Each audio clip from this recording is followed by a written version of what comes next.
It's all happening today. It is all happening today. Hello, everyone. Welcome to my Monday evening live. I tell you, one of these days, I am going to have to do a behind the scenes for you so that you can see me in the seconds, in the few minutes leading up to going live. When I think I've got everything under control, I'm all set up. I've rushed back from working out outside in the cold and in the wet. I'm all organized, and then something goes wrong. Something in technology messes up. But hey, what would be the fun of doing it live if something mad didn't happen? Good evening, everyone. Thank you to those of you who are able to join me this evening. Welcome to, well, today's live, Caroline Flanagan Live.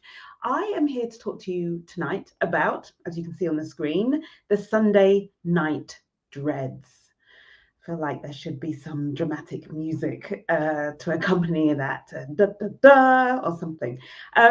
Yes, I have got a lot of adrenaline still pumping around in my body, so there's going to be a lot of energy in this session this evening. Sunday night dreads. I want to talk about those because loads of you, I know lots of you suffer from them, and it's quite a regular occurrence. It's also Monday. And often when we have the Sunday night dreads, it's on a Sunday night and it's about the Monday and in anticipation of the week ahead. So it seems like a very apt topic to talk about today because the memory of it, the experience of it is probably still very much front of mind for you. Now, why I want to talk about this for that very reason, the reason that I know a number of you suffer from it, is because the Sunday night dreads are a very specific form of kind of weekend blues. It's perfectly normal to have the occasional Sunday evening where you have the blues, where you're thinking, oh, I wish the weekend wasn't over already, and where you have some sort of perhaps nervous anticipation of what lies ahead in your week. That's normal, especially at time of the year like now. It's at the time of recording this, it's the 6th of December. It's a busy time for most of you. Also, here in the UK, it is dark, it is wintry, it is cold, it's been wet. So, very normal if you were sitting at home yesterday evening with a bit of Sunday night blues, not looking forward to the week ahead. Perfectly normal.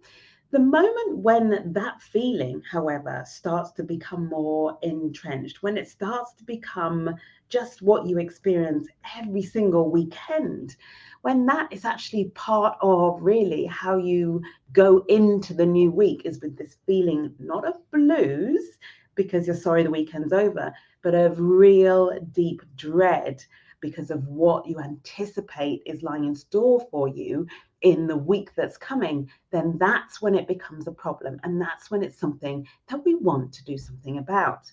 We can't have you spending every weekend, at the end of the weekend, those precious last few hours, we can't have you feeling filled with dread, feeling anxious, feeling stressed about what's to come. That as a way forward is both unpleasant and just unsustainable. And most importantly, it doesn't have to be that way. So I'm here to share with you just a few ideas as to how you can start to change that if the Sunday night dreads are something that of an issue for you.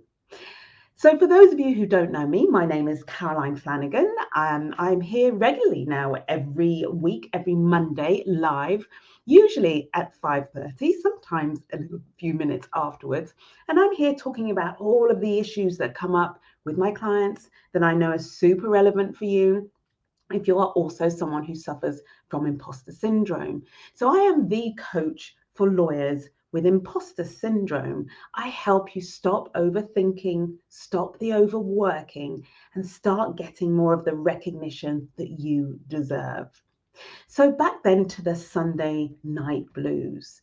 What does the Sunday night blues have to do with imposter syndrome, all to be revealed? Before I get to that point, let's be really clear about what I mean then. Have I been saying Sunday night blues? I'm getting my blues and my dreads mixed up. So I'm here to talk about the Sunday night dreads, and I want to distinguish them from the Sunday night blues.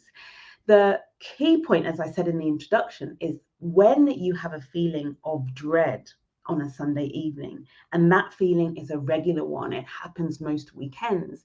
As you start to contemplate the week ahead, that's when it's bad news. That's when it's something that goes a lot deeper than just it being a miserable day or a dark evening. It speaks to something much deeper inside you that we want to address in order to change that for you. For those of you who are experiencing it, it is a very anxious time. And worst of all, it's cutting short your weekends. And we don't want that. We can't afford that when you work as hard as you do. Losing parts of your weekend to stress, to worry, to the fear of what might happen the following week is, well, that's not a situation we want at all. And as I said, it's not sustainable. So I'm clear that I'm talking about that regular feeling of dread. So how do you know that it's you? How do you know that this is something that you need to do some work on actually and go deeper with? Well, to give you an example, I was working in one of my coaching sessions with a client. We were talking about the Sunday night dreads. And if she's listening, she'll remember lots of these expressions that she shared with me and which I hear coming up with other clients as well. And I hear being talked about. So if you find yourself on a Sunday evening and the thoughts, maybe it's not even an evening, by the way, maybe it's already happening in the morning or during the course of the day. But the thoughts that are going through your head are things like all the things on your to-do list that you haven't done. And you're thinking about those and it's creating that feeling of dread inside you. Or maybe the thoughts you're having are of, I don't know what's going to happen in the week ahead. I don't know what the week is going to throw up for me. In other words, revealing a real deep level of insecurity around your ability to cope with what the week might present. So what challenges you might face at work, what might happen on a particular deal. If you are there on a Sunday, perhaps you're with your family, perhaps you're cooking a beautiful meal or you're out for a meal and you should be concentrating on them, but your brain keeps going to a place of, I don't know what's going to happen next week. I haven't done X, Y, and Z. What happens if it's a scenario where I don't know the answer? What happens if I get something wrong? And just that, if I think about that feeling, it's one of like a general kind of a general anxiety, isn't it? It's not like a thought that comes and goes. It's one that kind of stays there. And then as the Sunday goes on throughout the course of the day, it gets harder and harder, it gets deeper and deeper, and you feel worse and worse. And so you have all these thoughts of dread about the week. And what that does is it makes you feel anxious. Maybe you start to feel like your stress levels rise. Maybe when you think about all of the things that you've got to do, it just feels very overwhelming. So you start to feel, I know my client described this as a sense of powerlessness, like not having anything, like any control.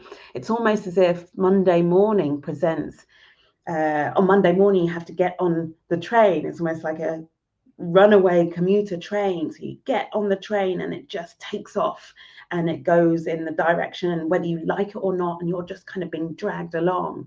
That feeling of helplessness and feeling of not being in control and also being swamped. So lots of very anxiety producing, well, lots of anxiety, but also anxiety producing feelings about the week ahead. That's also an indicator that there's something deeper going on and that you've got a case of the Sunday night dreads rather than the blues. Then let's have a look at how you might be acting then. That's also an indicator that there's something going on with you that's more serious. If you find yourself then in the scenario where you're perhaps with your family, you're having a meal, where you start to withdraw, where you start to feel emotional and maybe you go quiet. Maybe you start to actually check out you're no longer present with your family or in your house. When that is happening, then it's a sign something deep is going on. What about if you actually have work specifically designated that you have been told you have to do that weekend, which I know happens, it happens a lot.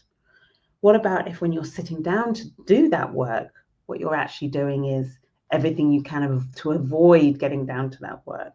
some form of procrastination, some form of, and here's what it often looks like: why do I have to work on a Sunday? This is outrageous. This is my time. And that feeling of resentment and frustration building up within you, again, all of which kind of contributes to this feeling of dread going into the week ahead. So lots of thoughts, examples of thoughts that you might have, examples of feelings, how you might be feeling on a Sunday, and examples of what you might actually be doing. Pay attention especially to that action where you are withdrawing from your family, or you're not being present with those around you. Maybe you're supposed to be watching your favorite series on Netflix, but your brain keeps going to work, and the feeling of dread within you. Lots of examples for you. So the problem then is not so much what's going on at work. And this is one of the most important messages I want you to take away today. The issue isn't that you're working on a really stressful deal.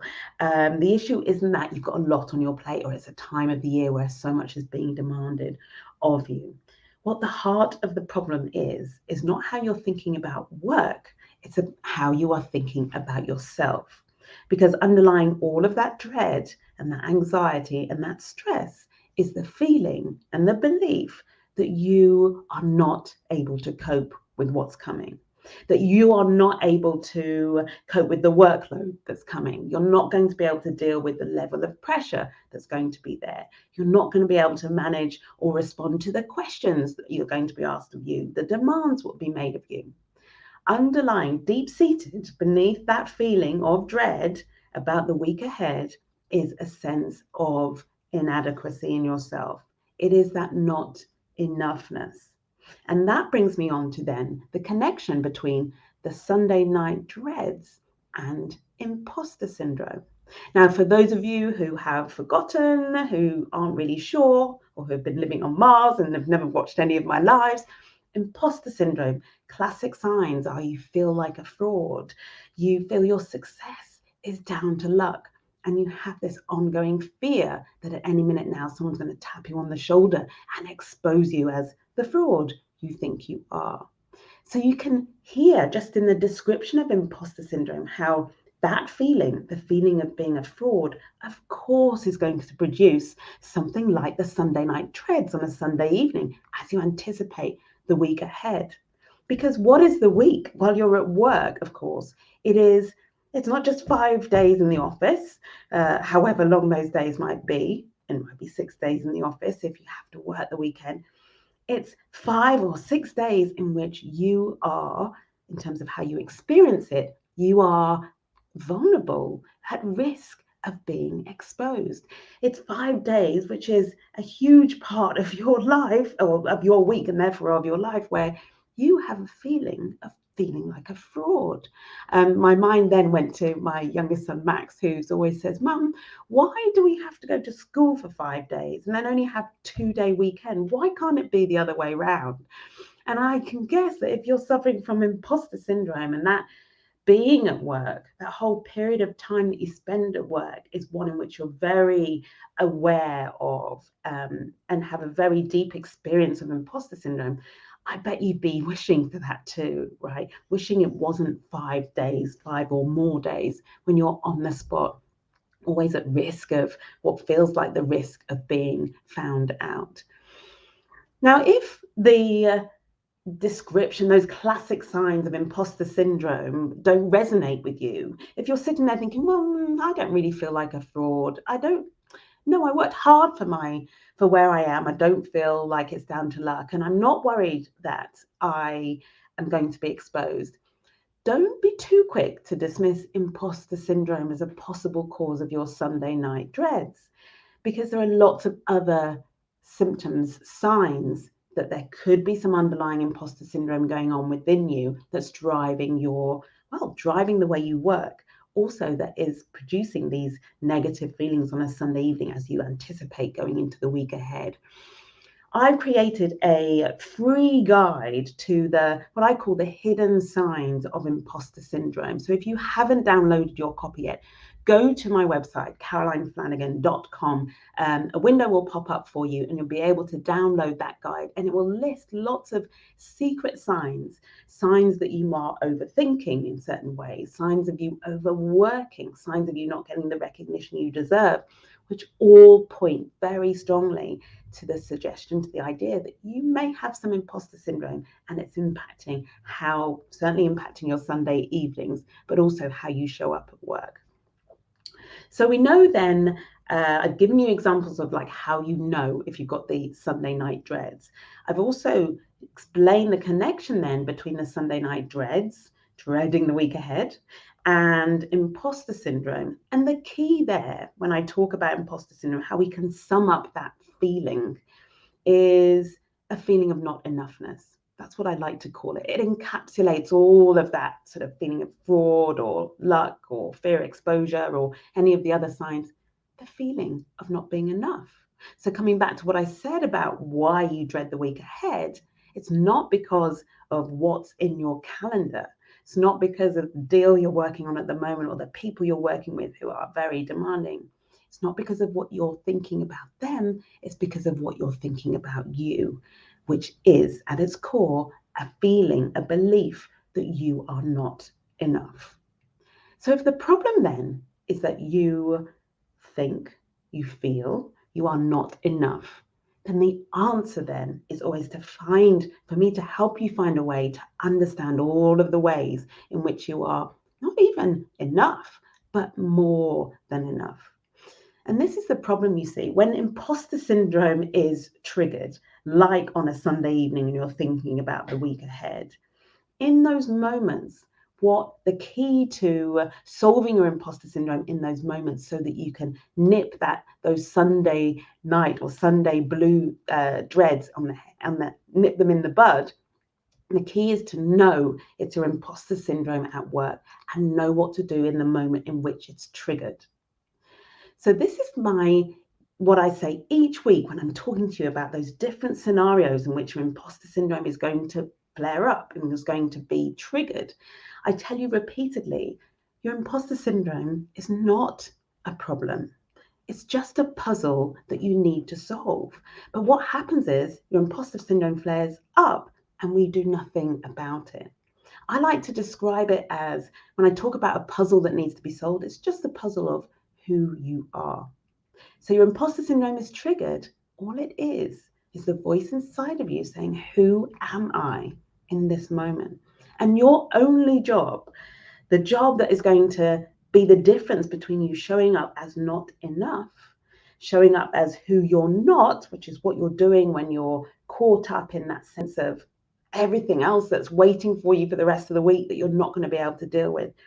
When you're showing up from that place, to get from there to a place where you know you are more than enough. You know exactly who you are. You know how uniquely valuable you are, and you know you are someone who creates your own results. And by that I mean you get to go into your week and create the week that you want rather than being swept along. It's a bit like going back to that train analogy, right? Instead of getting on board and being just like catapulted forward and having no control and feeling like you're feeling completely powerless. It's about you being back in control and being able to approach your week, go through your week from that place of feeling calm and in control and feeling grounded. Two completely different states. So here's what I want to invite you to do on a Sunday. Here's how the solution of recognizing it's your imposter syndrome being triggered, recognizing that that's you showing up as who you're not, as you thinking from the place of not enoughness. So in order to get from there to thinking from a place of enoughness, what you need is to be able to answer that question of who you are. I keep coming back to that question. It's so simple. It's so basic in terms of what it is. But of course, what it isn't is simple or easy necessarily to be able to answer. But that's only if you try and do it by yourself. That's only if you sit there and go, well, okay, Sunday, I'm feeling a bit stressed about the week ahead. My imposter syndrome is being triggered. Who am I?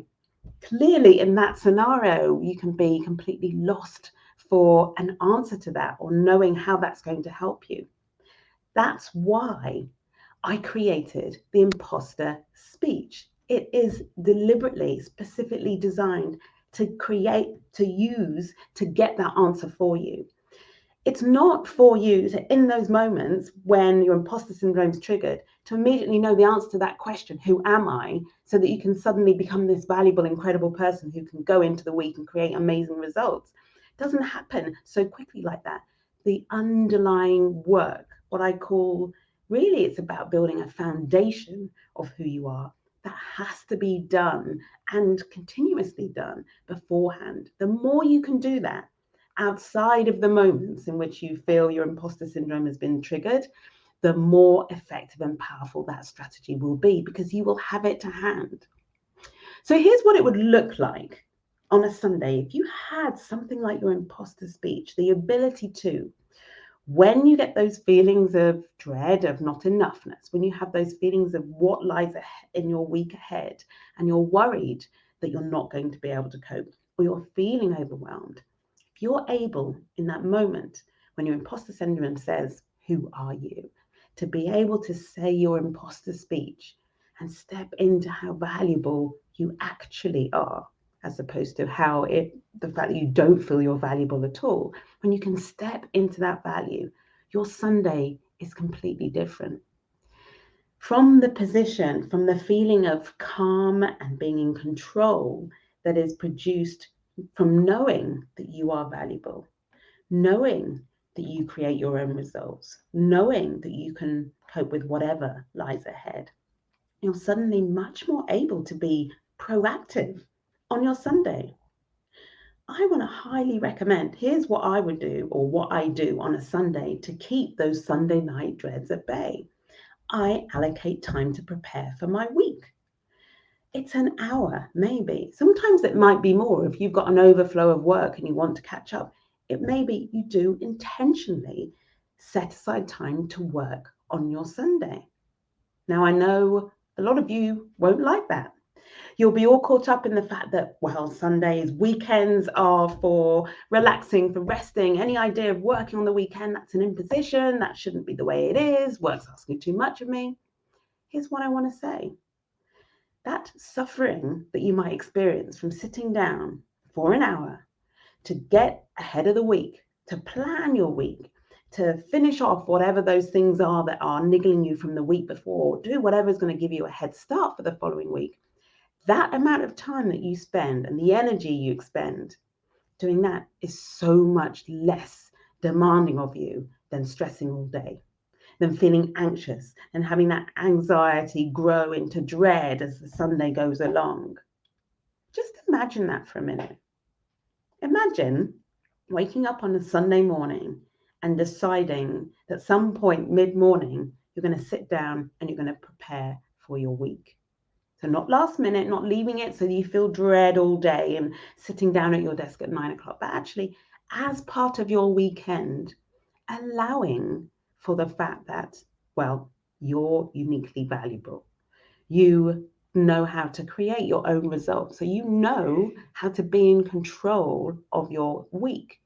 So to sit down in front of your calendar, in front of a piece of work that needs finishing off, in front of something that you want to get a head start on, and allocate a piece of time on your weekend to that is going to be a game changer for you. Now, that's not rocket science to plan your week ahead. The reason why I'm emphasizing it is because of the resistance I know that's going to produce in you. I know the idea of that, doing that voluntarily, is not that appealing to you initially, because the imposter syndrome feelings will be there. You don't want to face that feeling that your work produces so often in you. But I want to encourage you to experiment with that and just notice what kind of difference it's going to make to your weekend when you're able to do that proactively from your own initiative, you taking ownership. And this is what this is about. Take ownership of the upcoming week.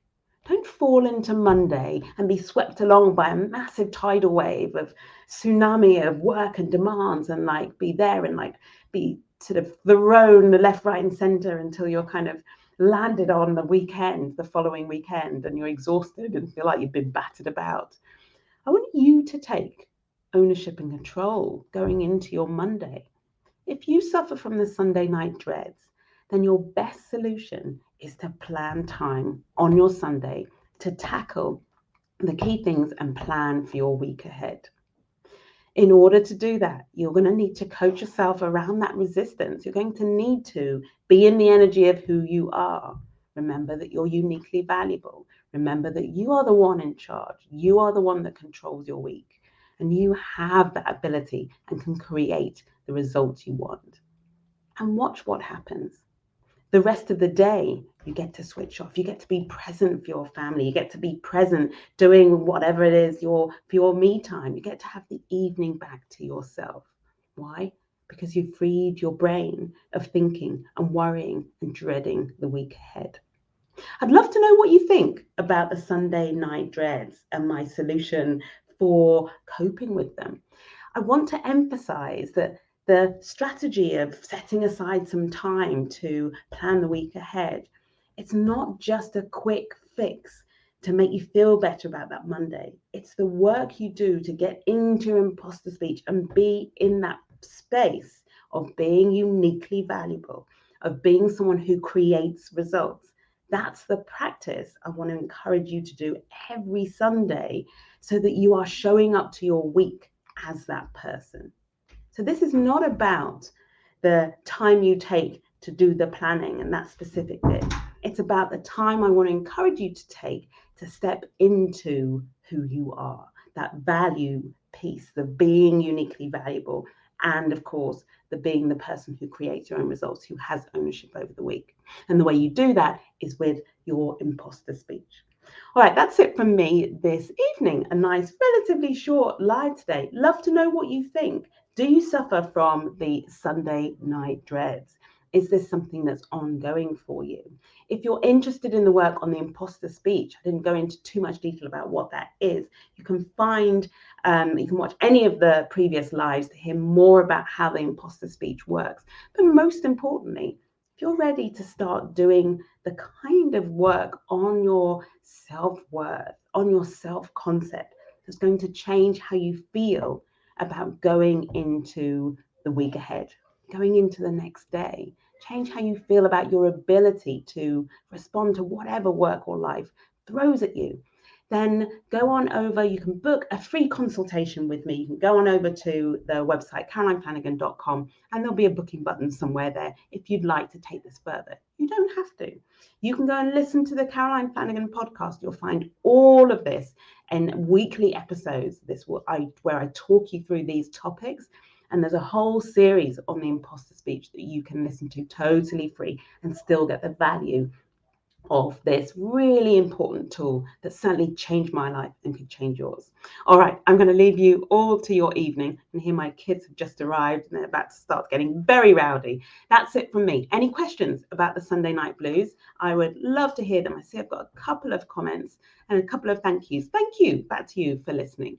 I look forward to seeing you next week. Next Monday, I will be talking about enjoying your work, how important that is. I think lots of you forget how important it is to enjoy your work.